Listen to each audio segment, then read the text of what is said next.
नमस्कार, आप देख रहे हैं राष्ट्र प्रताप के साथ में शोभित पाठक। राष्ट्र संवाद कार्यक्रम में सभी दर्शकों का बहुत बहुत स्वागत है।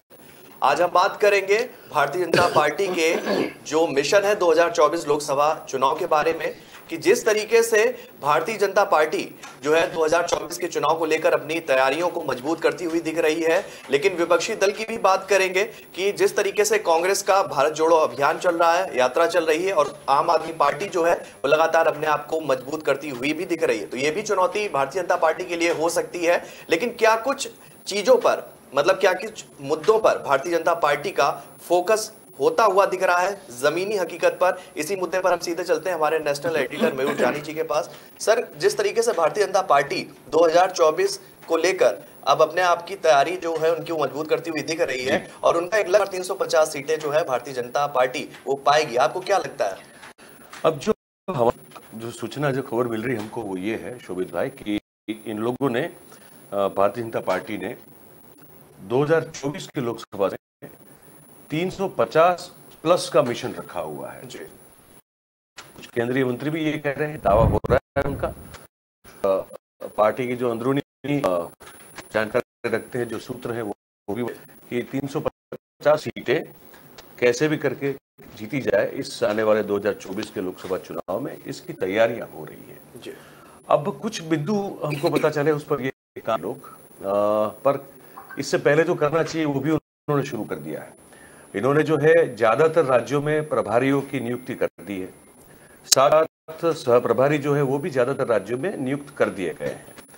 तो इससे क्या होता है कि पूरा जो संगठन होता है उस सूचना के आधार पर, उनकी अगुवाई में उनको जो इंस्ट्रक्शन मिलती है उस आधार पर फिर पूरा प्रदेश जो है वो काम करता, संगठन काम करता है।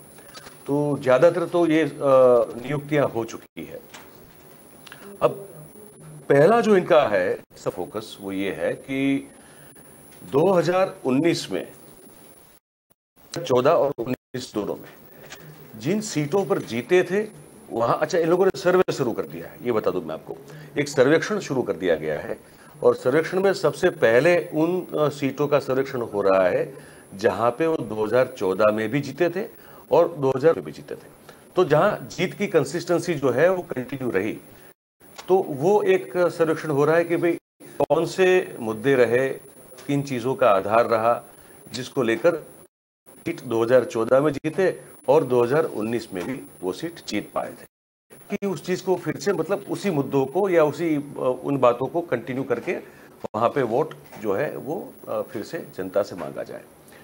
अब दूसरी बात जो सर्वेक्षण में भारतीय जनता पार्टी वो ये कर रही है कि जिन सीटों पर हारे थे लेकिन दूसरे नंबर पे रहे थे, मतलब कहीं चाहे कहीं सपा जीती हो, कहीं जेडीयू जीती हो, कहीं और जो प्रदेश में दूसरे, या कहीं कांग्रेस जीती हो, पर जहां भारतीय जनता पार्टी का जो कंटेस्टेंट था वो जब जहां दूसरे स्थान पर रहा, तो वहां वो कितने वोट उससे हारा है, वो मार्जिन कितना था। वो ऑलरेडी इनके पास हर चीज का डेटा बैंक तो तैयार रहता ही रहता है, पर अब सर्वेक्षण में ये देखा जा रहा है कि उस मार्जिन को कम करके, जितना भी है मार्जिन, तो उसको जो बिल्कुल कम करके उसको ओवरकम कैसे किया जाए।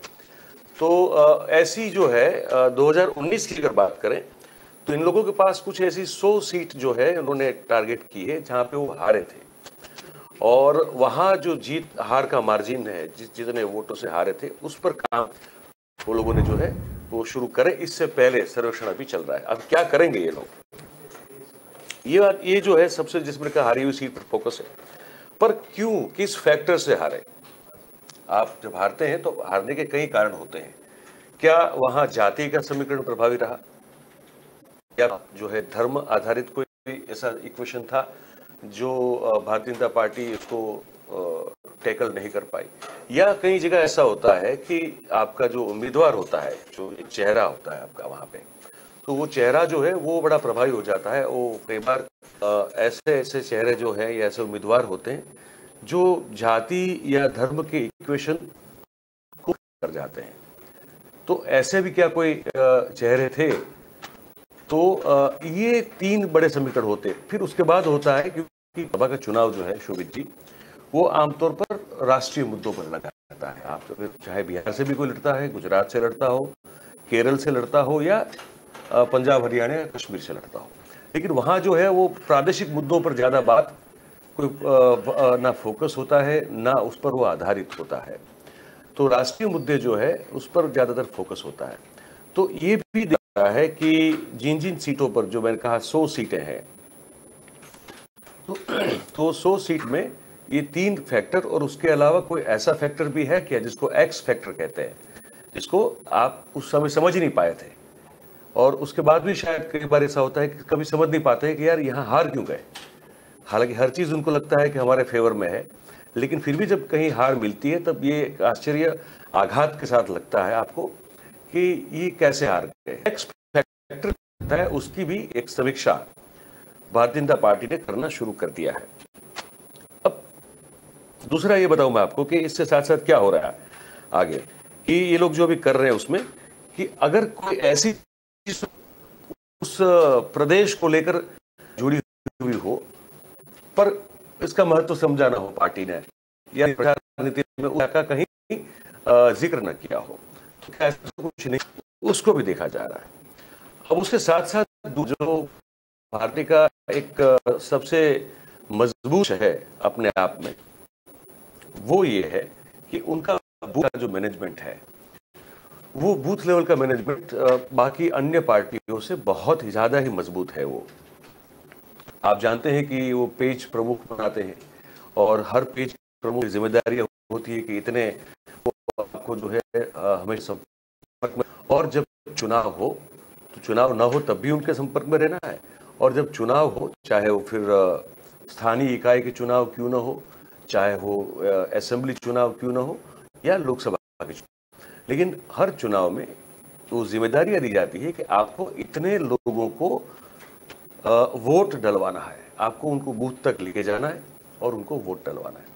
तो ये जो है पार्टी को लगता है कि अभी भी ये इनकी जो संरचना है, जो व्यवस्था है पूरी, उस व्यवस्था में और सुधार किया जा सकता है। तो ये सोच रहे हैं कि इसको और मजबूत और सख्त, मतलब इतना टाइट कैसे बनाया जाए ताकि इसमें कोई चूक हो ही नहीं। तो चूक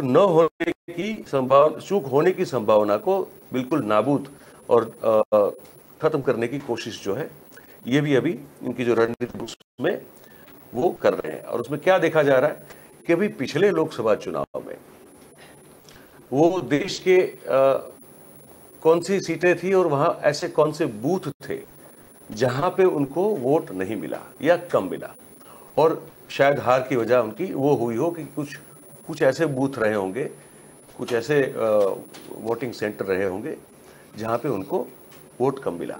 तो वो उन बूथों को और मजबूत करने की कोशिश की जा रही है कि भाई यहाँ से जो है हमको हार मिली थी, हमको कम वोट मिले थे, लेकिन इस बार हम जो है यहाँ से मैक्सिमम वोट कैसे लेके जाए।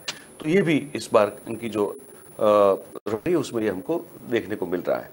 और साथ ही में जो है ये बताया गया है सभी नेताओं को, प्रादेशिक स्तर से लेकर राष्ट्रीय स्तर के सभी नेताओं को, कि आपको जो कर रहे हैं उससे दुगनी तिगुनी मेहनत आपको करनी पड़ेगी, और जो वोटर्स की सूची है वो तैयार हो रही है, और साथ में ये भी कि उसकी तह तक जाने की कोशिश की जा रही है कि ये जो है इनमें से वोटर्स कितने नहीं हैं जो भाजपा को वोट नहीं देते हैं। अब जो नहीं देते हैं उनको उस सूची के तहत जाके कैसे भारतीय जनता पार्टी को देने के लिए उनको मनाया जाए। तो इस पर भी जो है काम किया जा रहा है, और कहा जा रहा है कि नेताओं से कि आपको अपने हर एक आसपास के जो लोग हैं उनके साथ अच्छे रिश्ते कायम करने होंगे, अपन दिखाना चाहिए। तो इस पर भी काम है। एक मुद्दा और है, वो है पिछड़े दलितों और आदिवासियों को जो है, ये जो जितने उन पर भी बहुत फोकस हो रहा है। आप जानते हैं कि हर एक स्टेट में SC ST की तादाद जो है ऊपर सैकड़ों में ऊपर नीचे होता है, हर एक का एक समान नहीं है, लेकिन ओवरऑल की में उनकी पॉपुलेशन जो है उसका प्रतिशत निकाल के ये कोशिश की जा रही है कि पिछड़े, दलित और आदिवासी जो है इनका पूरी तरह से जो है, क्योंकि वहाँ वोट का बंटवारा भी ज़्यादा होता है। आप जानते हैं कि अगर आप पिछड़ों की बात करेंगे तो फिर पिछड़ों के पक्षधर जो हैं वो उत्तर भारत में अपने हिसाब से बहुत प्रमुख नाम आते हैं। अब तक मायावती कही जाती थी, अब मायावती जो है किनारा पकड़ के, कोना पकड़ के बैठी हुई है, लेकिन फिर भी अभी भी वो मानी जाती है। उनका पक्ष जो है वो दलितों के और पिछड़ों के उत्थान के लिए ही एक्चुअली बना हुआ था, काशीराम जी ने जब बनाया था तब। साथ में आप देखिए कि सपा भी जो है उसी का दावा करती है। वहाँ बिहार में नीतीश कुमार जी हैं, वो भी कहते हैं कि हम भी पिछड़ों के ही उनके उत्थान के लिए काम करते हैं। तो उसी तरह ये हम बात जब करते हैं तब हम कभी साउथ की ओर नहीं जाते हैं। ज़्यादातर आप देखिए तो हम इस बात का यहाँ जिक्र करना चाहेंगे कि जो साउथ इंडिया है, दक्षिण भारत जो है, वहाँ भी पिछड़ों और जो वंचित हैं, पिछड़े हैं, दलित हैं और आदिवासी, उनकी तादाद वहाँ भी बहुत ज़्यादा है। और वहाँ की जो राजनीति चलती है वो भी इसी आधार पर चलती है। तो ये सब पूरे देश की इस स्थिति का, इनकी पॉपुलेशन का आकलन किया गया है और उनको कैसे आकर्षित किया जाए भारतीय जनता पार्टी की ओर और वोट क्या, ताकि वो वोट दें, तो इस पर भी काम हो रहा है। एक सिलसिले में मैं आपको बताऊं कि द्रौपदी मुर्मू जी जो हमारी राष्ट्रपति बनी है अभी, तो वो आदिवासी समुदाय से, समाज से आती है। तो उनको बनाने के पीछे भी ये माना जा रहा है कि भी एक बहुत बड़ा मैसेज कन्वे करने की बात थी इस देश के जो आप कहते हैं मूल निवासी लोग हैं, तो उन तक ये संदेश पहुंचाने की एक कोशिश थी कि भाई आपके समाज से अगर कोई निकलता है, हम उनको अगर देश के सर्वोच्च पद पर विराजमान करवाते हैं तो फिर हम जो है इस समाज की बहुत चिंता करते हैं और उसके लिए हम जो भी हो सकता है वो करेंगे। तो ये वोट जो है उसको एक और, क्योंकि कांग्रेस का ये वोट एक ज़माने में हुआ करता था, कांग्रेस ने हमेशा पिछड़े लोग वर्ग की, दलित वर्ग की, माइनॉरिटीज़ की और आदिवासियों की चिंता की, ऐसा उसने हमेशा कहा है या ऐसा जताया है। अब ये जो वोट है ये भी भारतीय जनता पार्टी चाहती है कि उनके पाले में आ जाए, तो ये पूरी कोशिश इनकी हो रही है। अब चौथी बात ये है कि जो सहयोगी दल थे जो अब तक साथ में थे, अब वो नहीं है। जैसे फॉर एग्जांपल शिवसेना साथ में रहा करती थी, शिवसेना 2019 से साथ में नहीं है। जेडीयू साथ में रहा करता था, जेडीयू अब साथ में नहीं है। और भी छोटे मोटे कुछ दल हैं, अकाली दल साथ में रहा करता था पंजाब में, अब वो नहीं है। तो ये अगर दल जो छोड़ के गए हैं तो उनसे क्या नुकसान हो सकता है और उस नुकसान को कैसे भरपाई किया जाए, उस बारे में भी इस पूरे जो अभी इनकी जो कवायद चल रही है और जो रणनीति बनाई जा रही है उसमें ये बात जो है वो भी प्रमुख स्थान पे है। और एक अंतिम बिंदु है शोभित जी, वो ये है कि जाट और मुस्लिम वोटर्स, ये दो जो वोट है उस पर भी बहुत फोकस किया जा रहा है। जाट हम जानते हैं कि पश्चिमी उत्तर प्रदेश जो है वहाँ से लेके हरियाणा का जो पूरा बेल्ट बनता है आपका, तो वहाँ पे जाट वोटर्स जो उसकी और राजस्थान में भी जाट वोटर्स हैं। तो ये एक बहुत बड़ा स्ट्रॉन्ग एक ऐसा तबका है जहाँ जो वोट अगर डलता है तो फिर एक कंसोलिडेटेड वे में वोट डाला जाता है। और उसी तरह मुस्लिम वोट जो है वो भी, उन पर भी फोकस किया जा रहा है, क्योंकि भारतीय जनता पार्टी की छवि एक ऐसी बनी हुई है देश और दुनिया में कि ये इनको मुस्लिम वोट से कोई फर्क नहीं पड़ता। ये कई बार पब्लिक फोरम में बहुत सारे इनके नेता बोल भी चुके हैं। तो इनको भी अब इस बार जो है अपनी तरफ आकर्षित करने की कोशिश जो है वो की जाएगी और उसके लिए जो एक रणनीति बनाई जा रही है, इसमें ये 5 बिंदु जो मैंने बताए शोभित भाई, वो बहुत प्रमुख हैं। और आने वाले दिनों में आप देखेंगे कि इस पर जो है आपको सरगर्मियां नजर आएंगी होती हुई, और बहुत सारे आपको फिर इसी मुद्दों को लेकर खबरें भी जो हमारे पास आती रहेगी। लेकिन एक बात तय है कि अभी से 2024 में मिशन 350+ का जो है ये इनका जो एक मिशन, जैसे मैंने कहा, वो उस पर काम करना अभी होना शुरू हो चुका है शोभित जी। बिल्कुल सर, जैसा आपने बताया उस पर काम होना शुरू हो चुका है और भारतीय जनता पार्टी पूरी दमखम से जो है इस चुनाव को साधने की तैयारियों में जुट चुकी है। बढ़ते दूसरे संवाद की तरफ, एक राजनीतिक गलियारों में एक बात जोर शोर से सुनाई दे रही है और ये चर्चा भी आम हो रही है कि नीतीश कुमार जो है लोकसभा का चुनाव उत्तर प्रदेश की सरजमी से लड़ सकते हैं। क्या मायने हो सकते हैं इस चुनाव के और क्या कयास लगाए जा रहे हैं कि क्या वाकई ये उत्तर प्रदेश में आकर चुनाव लड़ेंगे लोकसभा का? देखिए, ये अभी एक राजनीति के गलियारों में ये बातचीत शुरू हो चुकी है कि नीतीश जो है वो 2024 लोकसभा के चुनाव लड़ेंगे। पहली बात तो ये हो रही है। दूसरी बात कि लड़ेंगे और यूपी से लड़ेंगे। और मुझे लगता है कि इस बात में दम है। वो इसलिए है क्योंकि देखिए, भारत में, इस देश में अगर की गद्दी पर बैठना हो तो आपको यूपी जीतना पड़ेगा, इसमें कोई दो राय है नहीं। 80 सीटें हैं भाई, और 80 सीटों में से जब 73 सीटें जीत पाई थी पहली बार, राजस्थान का भारतीय जनता पार्टी का हो गया था। और हम सब जानते, नरेंद्र भाई जब पहली बार चुनाव सभा का, तो उन्होंने एक तो अपने जो गृह राज्य है वहां से वो उन्होंने एक पर्चा भरा, लेकिन उन्होंने उत्तर प्रदेश में बनारस से पर्चा भरा साथ में। और जब वो चुनाव जीत गए, खुदा का पद उन्होंने जो वहां की बैठक थी वो खाली कर दी, लेकिन बनारस बने रहे। इसका महत्व इसलिए है क्योंकि इस देश में देखिए, ज्यादातर आप इनको, एक देवेगौड़ा को छोड़ दें अगर फॉर एग्जांपल, और बीच में जो एक ऐसा दौर चला जहां पे कुछ आकस्मिक रूप से प्रधानमंत्री कुछ लोग बन गए, जिसमें देवेगौड़ा भी थे, ठीक है, जिसमें ये भी थे, इंद्र कुमार गुजराल भी थे, एक्सीडेंटल प्राइम मिनिस्टर थे। उन स्थितियों की मांग कुछ ऐसी थी कि मनमोहन सिंह का भी नाम लेंगे जी, मनमोहन सिंह का भी नाम लेंगे क्या? मनमोहन सिंह भी कह सकते हैं, एक्सीडेंटल प्राइम मिनिस्टर कह सकते हैं। इसमें वैसे तो नरसिम्हा राव भी बोल सकते हैं, लेकिन उन्होंने जो काम किया वो उस तरीके का काम था जिससे वो साबित कर सकते हैं कि उन्होंने देश के लिए अच्छा काम किया। वो तो एक बड़ी खिचड़ी सरकार थी। नरसिम्हा राव ने जो टर्म पूरी की है साहब, वो तो कुछ चमत्कार सा है। अदरवाइज वो बहुत मुश्किल दौर था। हमारा फॉरेन रिजर्व भी बिल्कुल खत्म था। और 92 में जो हुआ, बाबरी मस्जिद ध्वंस हुआ, 93 में बॉम्ब ब्लास्ट हुए, ऐसा दौर था जहां पे तबरी थी, और उसके दरमियान उन्होंने इस देश को उदारीकरण दिया, और उसके चलते जो इकोनॉमी है उसको बहुत बूस्ट मिला, और बूस्ट मिलने के बाद हम जो है काफी तेजी से आगे बढ़ पाए। तो वो एक्सीडेंटल बोल सकते हैं, लेकिन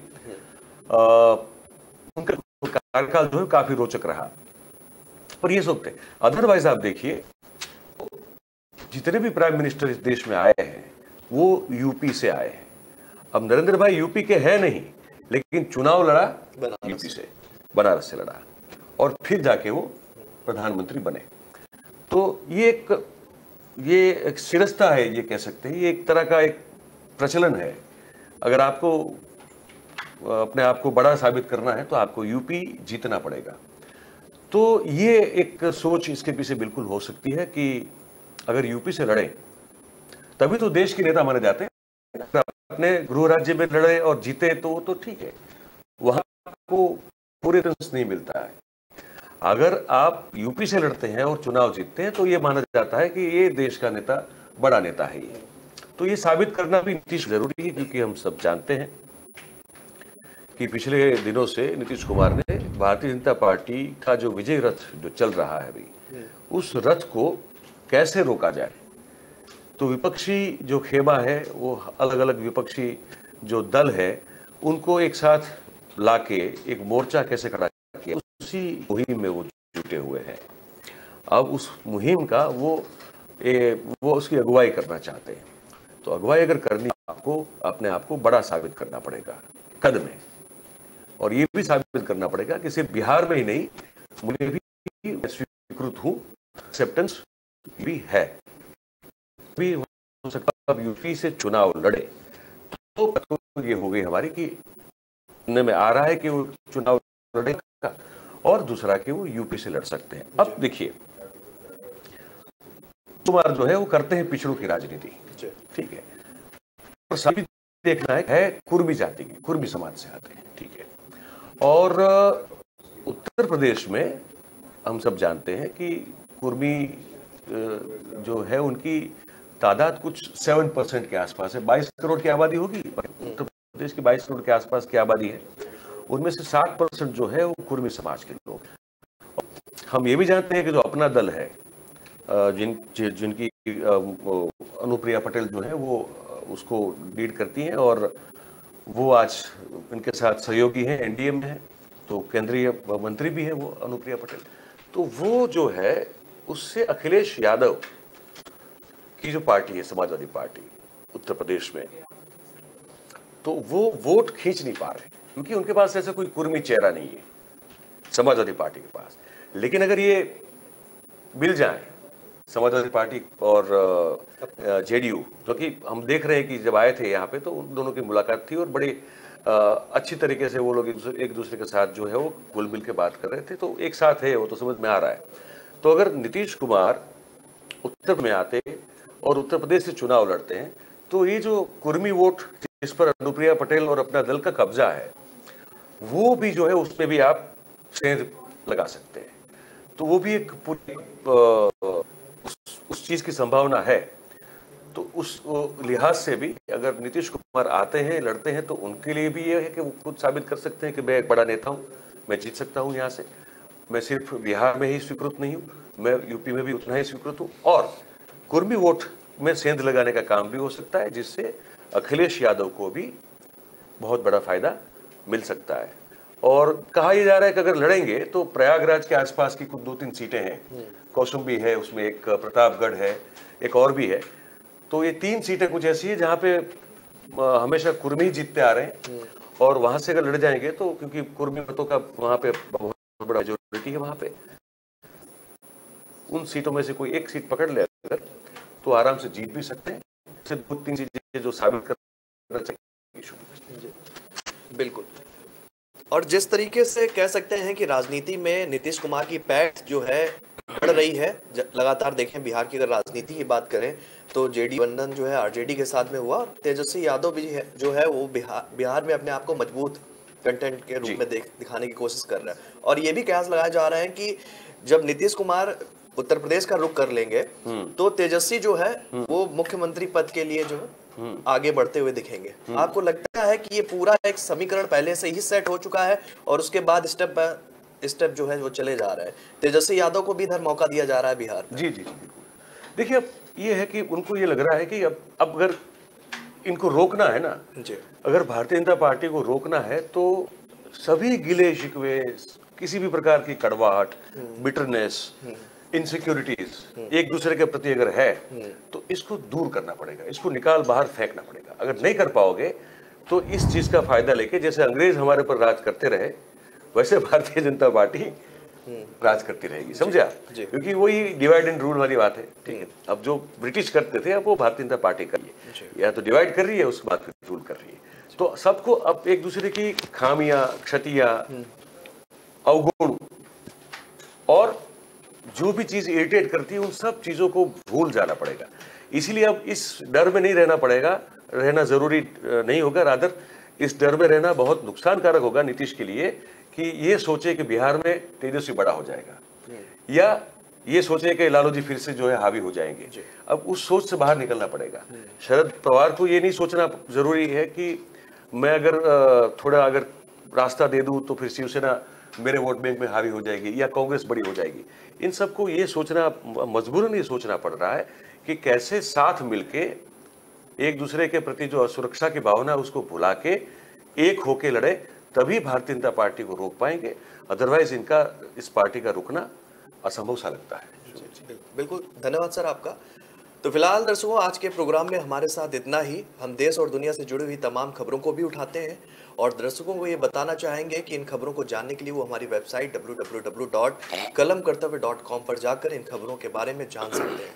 तो फिलहाल हमें दीजिए इजाजत, आज के लिए इतना ही। तब तक के लिए नमस्कार।